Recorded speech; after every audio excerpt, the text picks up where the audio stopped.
Según un estudio del Centro para la Diversidad Biológica, de permanecer en su estado actual, la industria aeronáutica produciría unas 43 gigatoneladas de gases de efecto invernadero al año 2050. Para los expertos de ecosistemas es necesario pensar en soluciones innovadoras y tecnológicas, pero también basadas en la naturaleza. Sobre esto vamos a conversar con la bióloga Flavia Liberona.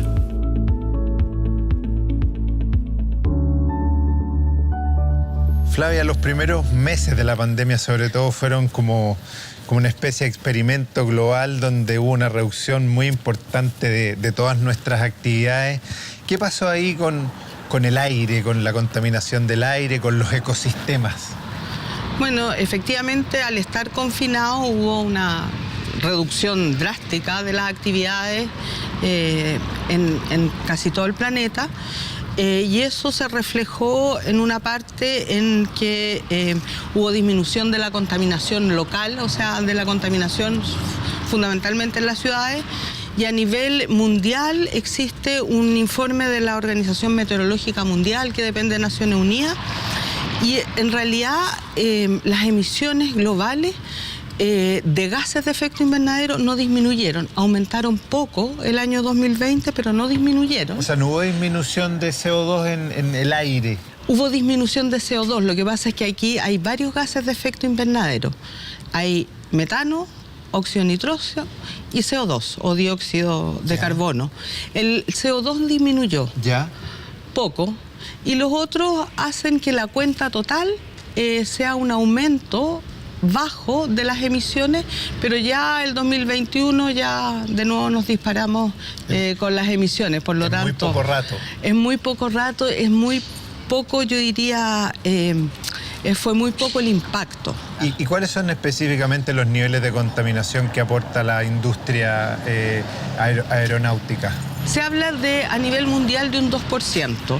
¿Y qué soluciones podríamos tener basadas en la naturaleza que pudieran ayudarnos a mitigar los efectos de esta industria? Es importante, digamos, que la industria aeronáutica, las compañías aéreas generen conductas de eficiencia, o sea, ser mucho más eficientes en el uso de sus combustibles, tener máquinas más eficientes y, por último, evidentemente compensar emisiones. ¿Y qué significa esto? Generalmente significa buscar un sistema donde ellos aportan a que los contaminantes que generan de gases de efecto invernadero, CO2, sean absorbidos en la tierra. Y ahí viene todo este tema que se llama soluciones basadas en naturaleza, ya que uno puede ir por distintos lados, pero lo que más hoy día se está usando tiene que ver con reforestación con especies nativas, ¿ya? Y también hoy día se está desarrollando hacer lo mismo, pero con cultivo de macroalgas, o sea, de algas grandes, como el cochayuyo, porque las algas absorben más incluso que los árboles.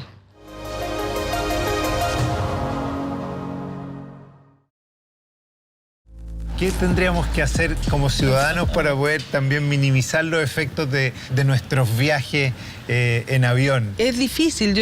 Nosotros en Terram en general tratamos de que la cosa vaya por la política pública, pero uno tiene que ser consciente de si necesita viajar o no necesita viajar, si necesita hacerlo en avión o puede hacerlo en un medio que emite menos. La política personal o familiar tiene que ir en tratar de comprar menos, de consumir menos.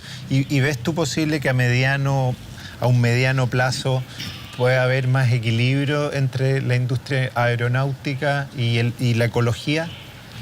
Yo creo que sí, yo creo que existe una presión mundial importante por la reducción de emisiones, por lo tanto va a tener que ir habiendo un equilibrio. El problema, y no quiero ser pesimista con eso, es que estamos un poco tarde. Sí, estamos tal vez un poco bien tarde, ¿no? Sí.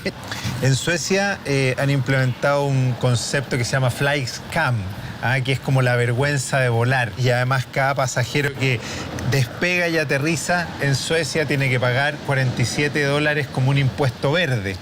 ¿Qué te parecen ese tipo de iniciativas Yo creo que ayudan a generar conciencia. Yo creo que el pago de un impuesto verde me parece una súper buena idea. Para hacernos cargo como consumidores también. Como consumidores, claro, de eso y por lo tanto nos obliga a pensar más si necesito viajar o no necesito viajar, y si es un viaje de trabajo, bueno, la empresa en que trabajo tendrá que asumir el costo, pero también depende del lugar. O sea, porque por ejemplo en Chile a veces no tenemos ninguna opción de viajar de otra forma, o sea, no tenemos una red ferroviaria importante. Hay que mirar el lugar y el cómo, pero sin lugar a dudas es importante igual generar conciencia de disminuir el número de viajes y ojalá si se puede instalar un impuesto, bienvenido sea.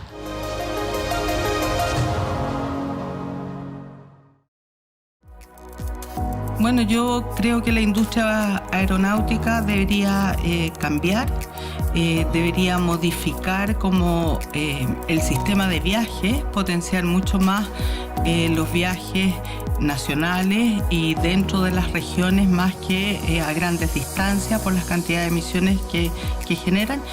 Y finalmente que las compañías aeronáuticas y los gobiernos tengan políticas que señalen que si no necesitas viajar en avión, no lo hagas, prefiere el tren, prefiere otro tipo de transporte que emita menos.